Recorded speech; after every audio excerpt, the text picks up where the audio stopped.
বিমান দুর্ঘটনা। রাঁচি থেকে রোগীকে নিয়ে দিল্লি যাওয়ার পথে ভেঙে পড়ল এয়ার অ্যাম্বুলেন্স। সোমবার সন্ধ্যায় ঝাড়খণ্ডের চাতরা জেলার সিমারিয়ায় জঙ্গলে বিমানটি ভেঙে পড়ে। সেটিতে পাইলট এবং কো পাইলট সহ মোট 7 জন যাত্রী ছিলেন। প্রাথমিকভাবে একজনের মৃত্যুর কথা বলা হয়েছিল, কিন্তু গভীর রাতে উদ্ধার অভিযান শেষ হওয়ার পর ঝাড়খণ্ড প্রশাসন জানিয়ে দেয় বিমানের যাত্রীদের কেউই আর বেঁচে নেই।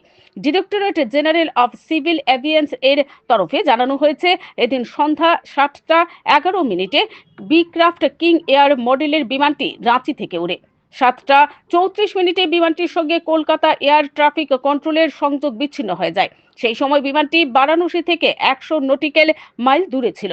কিছুক্ষণের মধ্যেই জানা যায় ভেঙে পড়েছে বিমানটি। রেড বার্ড এয়ারওয়েজ নামে একটি সংস্থা ওই বিমানটির পরিচালনার দায়িত্বে ছিল।